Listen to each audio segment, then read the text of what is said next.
This lecture is on Kate Mann's Down Girl, in particular, chapter 1. A good little quote for introducing what she's talking about. She wants to change our conception of misogyny. So she says, misogyny is not concerned with what goes on in a man's head, but rather how women are treated in a man's world. So on a naive conception of misogyny, misogyny is typically represented as a property of individual agents, usually men, who are prone to feel hatred, hostility, or other similar emotions toward any and every woman, or at least women generally, simply because they are women. And I've bolded some of the things that she's going to disagree with.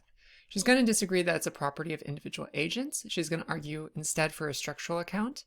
And she's going to talk about how it's not particularly about how people feel, but it's a matter of the kind of behaviors that they exhibit.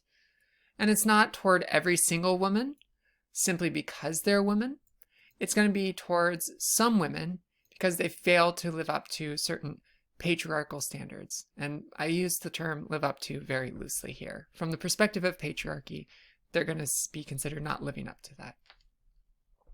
So misogynist attitudes are held to be caused or triggered merely by his representing people as women or seeing people as women.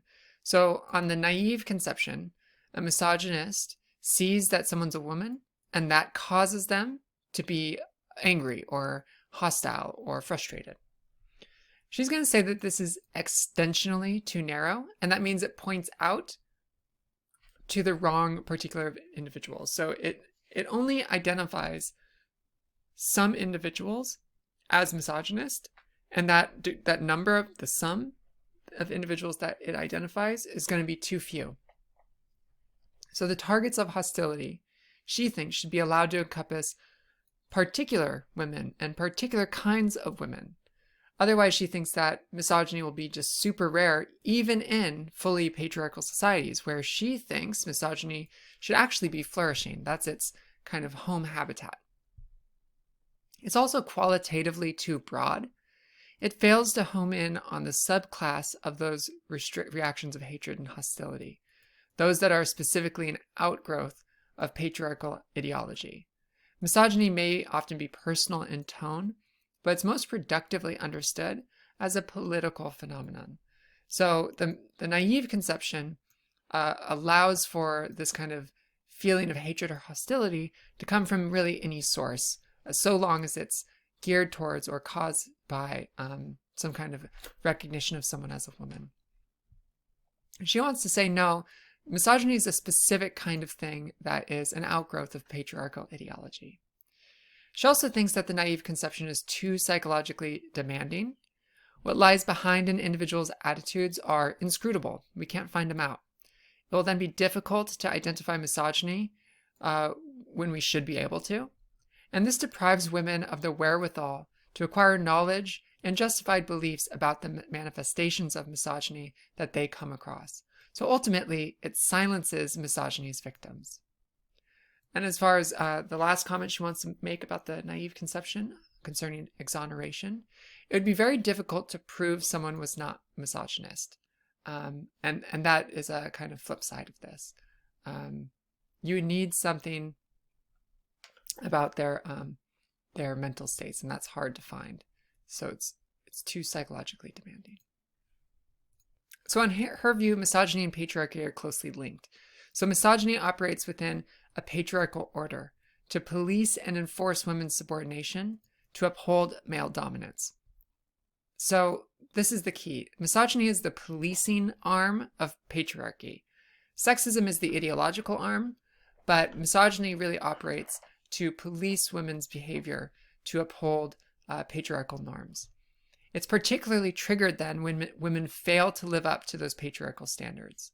So women can often be targeted quite selectively and motivated by a variety of hostilities. But what they must have in common for it to be misogyny is that those hostilities must be part of a system that polices, punishes, dominates, and condemns those women who are perceived as an enemy or a threat to the patriarchy. She gives us an example of the Isla Vista killings from, this is several years ago now. If you look on page 34 to 35, and I'll just be reading from there. I don't have an e-version of this book, so I can't show it to you. But it starts out, "Hi, Elliot Rodger here. Well, this is my last video. It all has come to this. Tomorrow is the day of retribution," said Rodger, aged 22, from behind the wheel of his BMW. He described himself as having been, quote, "forced to endure an existence of loneliness, rejection, and unfulfilled desires. All because girls have never been attracted to me. Girls gave their affection and sex and love to other men, but never to me. It has been very torturous," he went on to complain. He described these girls as throwing themselves at obnoxious brutes they preferred to him, the supreme gentleman. "What don't they see in me?" he wondered rather plaintively. Rodger then shifted from speaking about these women in the third person and started speaking to them, using the second person plural as in you all, as in specifically, "I will punish you all for it." Then he laid out his plan for exacting vengeance as follows. "On the day of retribution, I'm going to enter the hottest sorority house of UCSB, and I will slaughter every single spoiled, stuck-up, blonde slut I see inside there." He then resumed using the second-person plural form of address once again. "I will take great pleasure in slaughtering all of you. You will finally see that I am, in truth, the superior one, the true alpha male. Yes, after I've annihilated every single girl in the sorority house, I will take to the streets of Isla Vista and slay every single person I see there." Rodger's long-anticipated day of retribution started off at home. He stabbed to death the 3 young men in his apartment, his 2 roommates, and a guest of theirs, before uploading his video to YouTube, and then driving to the Alpha Phi sorority house at the University of California, Santa Barbara. But the central element in Rodger's plan was foiled when he announced his arrival at the sorority house too boldly. His knocking sounded unusually loud and aggressive, according to one of the women inside. When he was not let in the door, he exploded in rage and frustration and shot at a group of 3 young women whom he encountered around the corner. They were members of the Tri Delta sorority house at UCSB. Rodger fired several rounds, killing 2 and wounding one of them. Afterward, he drove off and went on a chaotic and seemingly random drive-by shooting spree, in which he killed another young man and injured 13 other men and women. As law enforcement officers closed in on him, Rodger turned the gun on himself, crashing into a parked car. He was found dead at the wheel, his BMW on fire. So, for Manne, she wants to identify that something about his rhetoric struck a nerve with many women. Specifically, it sounded a bit too familiar. So there were many retorts that misogyny didn't turn Elliot Rodger into a killer. It was instead a product of mental illness or social isolation or sexual frustration and frustration simpliciter. On the following pages, she goes through a variety of different views about what perhaps caused Elliot Rodger to do so. So on page 38, ours is a culture obsessed with promoting and celebrating female success. There's not a science faculty or a lab in the country that is not under relentless pressure from university administrators and the federal government to hire female professors and researchers, regardless of the lack of competitive candidates and the cost to meritocratic standards. Wealthy foundations and individual philanthropists turn out one girls' self-esteem and academic success initiative after another. Boys are a distant runner-up for philanthropic administrations, even though it is boys, not girls, who are falling further and further behind academically and socially. Girls hear a constant message that strong women can do it all, including raise children on their own.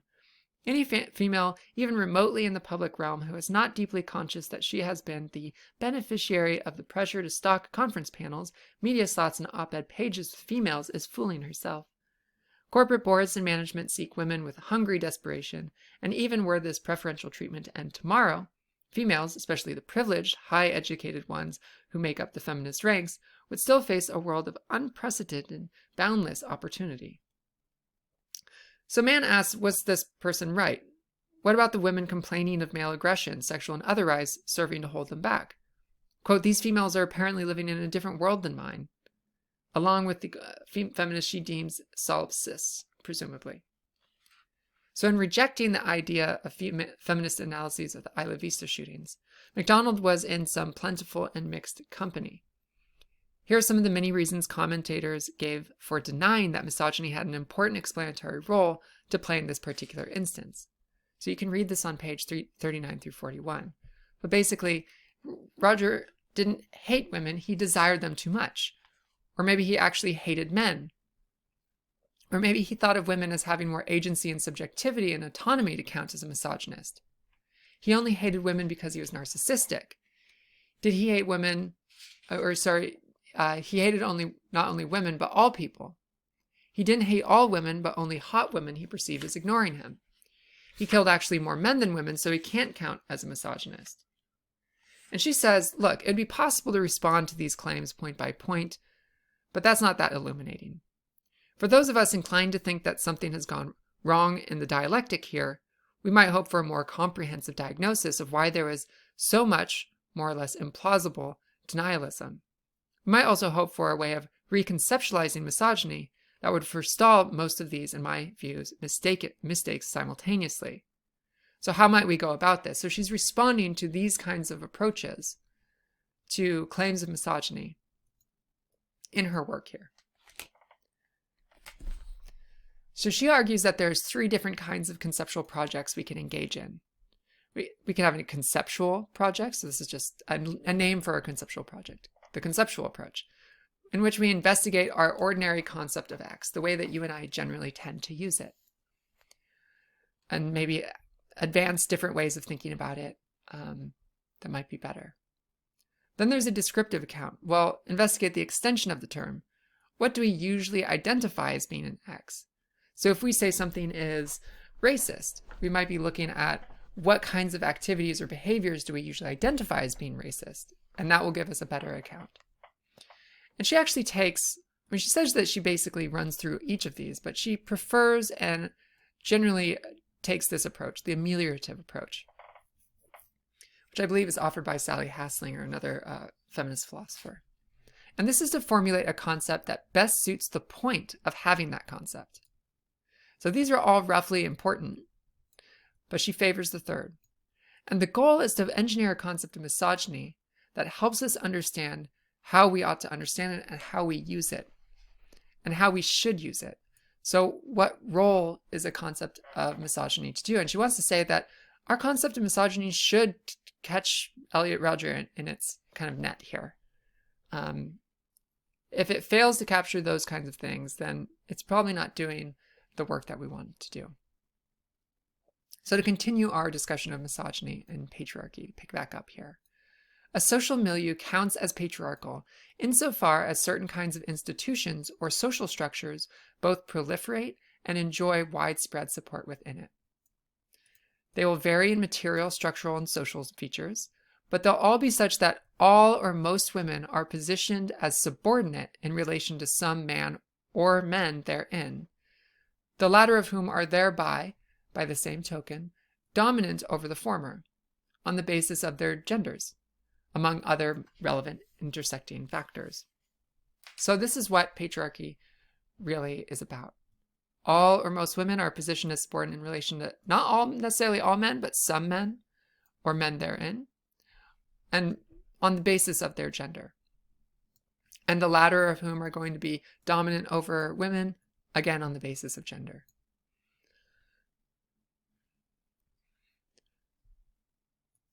These patriarchal norms operate in a particular way.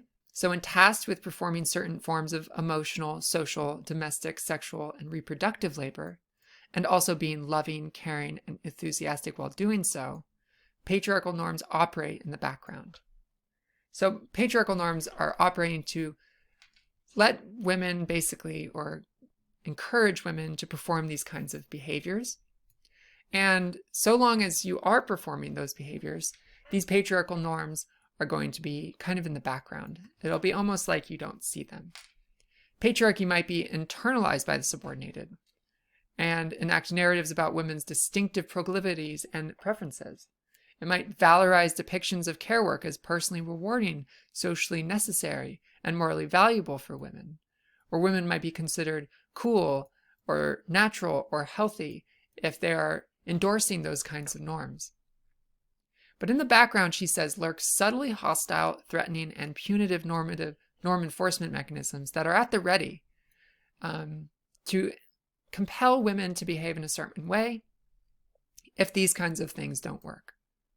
And these range from violence to subtle signs or signals of disapproval. And she wants to say that these coercive enforcement mechanisms that lurk in the background, vis-a-vis patriarchal norms and expectations, and the social roles that they govern, those are the functional essence of misogyny. And by functional essence, she means this is what they're trying to bring about. By engaging in these kinds of behaviors, individuals will impose certain patriarchal norms. So why not the naive view? Well, if patriarchy is in full force, it would be very odd for men to hate women in the way that the naive view talks about. As well, it makes sense to say that someone like Elliot Rodger would have been non-hostile to those women he took to be forming the role that he wanted to. And if you look at page 49,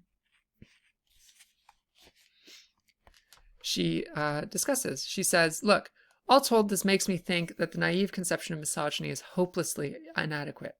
It is a waste of the only word in English that, as we'll soon see, is increasingly being used to refer to a problem that women need a name for. And the fact that the term was originally coined for this very purpose by 17th century English feminists pushing back against the moral, quote, defamation of women on the part of Renaissance bro Joseph Swetnam, only adds to the irony that the word has been unwittingly appropriated by anti-feminists and leached of its politics.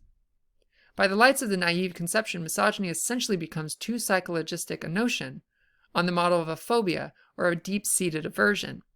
It becomes a matter of psychological ill health, or perhaps irrationally, rather than a systematic facet of social power and a irrationality rather than a systematic facet of social power relations and a predictable manifestation of the ideology that governs them, patriarchy.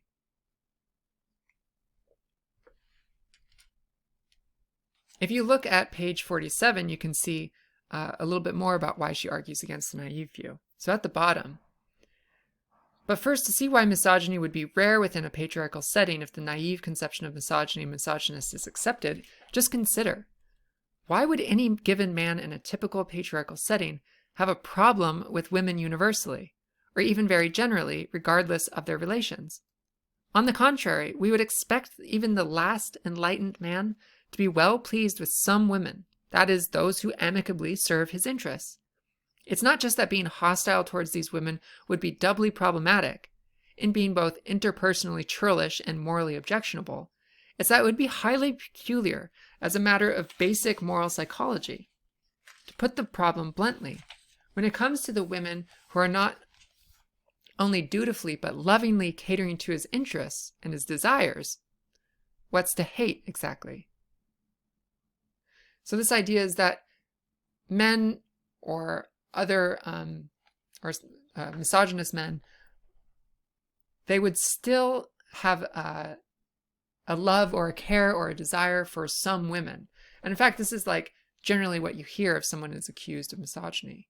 They say, no, I'm not misogynist. I love my mother. I love my sister. I love my daughter. But on man's view, yeah, it's expected that you would love your mother, your sister, or your daughter.